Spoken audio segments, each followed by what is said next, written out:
World top rankings ఉన్న యూనివర్సిటీస్లో ఎలాంటి IELTS రాయకుండా ఫ్రీ ఎడ్యుకేషన్ అండ్ స్కాలర్షిప్ అందుకోవాలంటే కాంటాక్ట్ విదేశ్ కన్సల్ట్స్. ఎగ్జాక్ట్లీ నేను ప్రగతి భవన్ ముందున్నాను. సో ప్రభుత్వం మారినప్పుడు ప్రగతి భవన్కి సంబంధించి మార్పులు చేర్పులు జరగబోతున్నాయి. సో పూర్తిగా ఈ బయట ఏవైతే కంచె గేట్స్ ఏవైతే ఉన్నాయో అవన్నీ కూడా తీసేశారు అన్నటువంటి వార్తలు వచ్చాయి.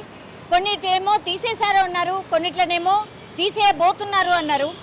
సో అసలు ఏది నిజం అనేది తెలుసుకోవడానికి వచ్చాను. యాక్చువల్లీ మనం చూస్తోంది ఎగ్జాక్ట్లీ అంతకంటే ముందు ప్రగతి భవన్ ఏదైతే ఉండిందో ద సేమ్ థింగ్ అలాగే ఉండింది, ఎట్లాంటి చేంజ్ లేదు.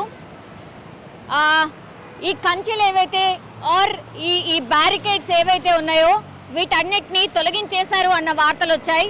కానీ ఎక్కడ కూడా తొలగించలేదు, అవి ఎట్లా ఉన్నాయో అంతకంటే ముందు అట్లాగే ఉన్నాయి.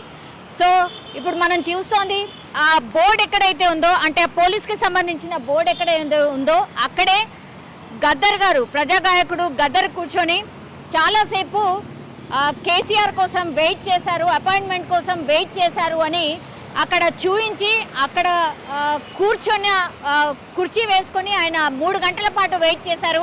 అయినా సరే కేసీఆర్ గారి అపాయింట్మెంట్ దొరకలేదు అన్నటువంటిది చెప్తూ ఉంటారు.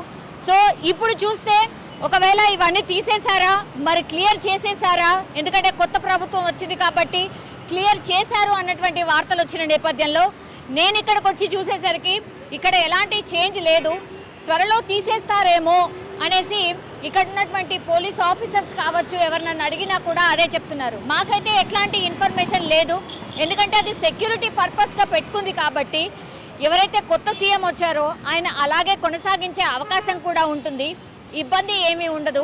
ఎందుకంటే సీఎంకి ఆ సెక్యూరిటీ కూడా అవసరం కాబట్టి సెక్యూరిటీ మెజర్స్ కారణంగా అది ఉన్నా లోపలికి అంతకంటే ముందు ఎలా చేయలేదు అన్న వాదన ఏదైతే ఉందో లోపలికి వెళ్ళడానికి ఈ గేట్స్ అలాగే ఉంచకపోవడానికి అసలు ఎట్లాంటి సంబంధం లేదు. అందులో నుంచి లోపలికి వెళ్ళొచ్చు, అట్లా కూడా చేసుకోవచ్చు కదా అనే వాదన కూడా ఇంకోటి ఉంది.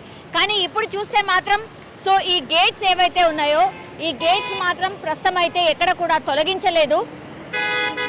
తొలగించకపోయినా సరే లోపల ప్రగతి భవన్కి అయితే లోపలికి ఎలో చేసే ఛాన్సెస్ కనిపిస్తున్నాయి. ఎందుకంటే మొన్ననే రేవంత్ రెడ్డి మాట్లాడుతూ ప్రగతి భవన్ని ప్రజాభవన్గా, అంబేద్కర్ ప్రజాభవన్గా మార్చబోతున్నాం, సో ఎవరైనా సరే రావచ్చు, వాళ్ళకేమైనా సమస్యలు ఉంటే వాళ్ళు వచ్చి కలవచ్చు, ప్రగతి భవన్ గేట్స్ అందరూ ప్రజల కోసం మేము ఓపెన్ చేయబోతున్నాం, ఎవరైనా సరే వాళ్ళ సమస్యలు కావచ్చు ఇంకే అవసరాల కోసమైనా సరే ప్రగతి భవన్కి హ్యాపీగా వచ్చి చెప్పొచ్చు అన్నటువంటిది కూడా మొన్ననే రేవంత్ రెడ్డి అంటే కాబోయే సీఎం చెప్పినటువంటి సిచ్యువేషన్ కాబట్టి సో ఎవరైనా సరే రావచ్చు అన్న ఒక ఓపెన్ స్టేట్మెంట్ ఉంది కాబట్టి దానికి అండ్ ఇప్పుడు ఉన్నటువంటి ఈ గేట్స్ ఏవైతే ఉన్నాయో ఆ గేట్స్ తొలగించడానికి ఎట్లాంటి సంబంధం లేదు. ఎందుకంటే ప్రజలు ఇందులో లోపల నుంచి కూడా వెళ్ళి హ్యాపీగా వాళ్ళు లోపలికి వెళ్ళి వాళ్ళ సమస్యలు కావచ్చు లేదంటే ప్రగతి భవన్లో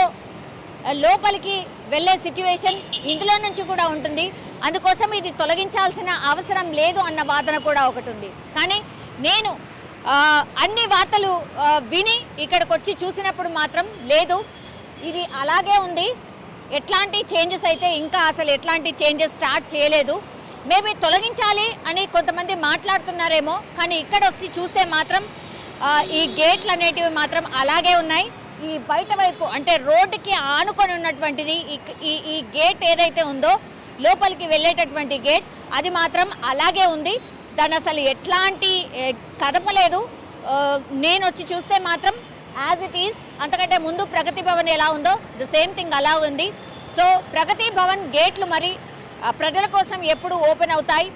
అండ్ ఈ కంచె అందరు అనుకుంటున్నట్టుగా ఈ కంచె అని చెప్తున్నారు కాబట్టి ఈ కంచె మరి తీసేయబోతున్నారా లేకపోతే అలాగే సెక్యూరిటీ పర్పస్ ఉంచబోతున్నారా అనేది మరికొన్ని రోజులు పోతే కానీ మనకు తెలిసే అవకాశం అయితే లేదు.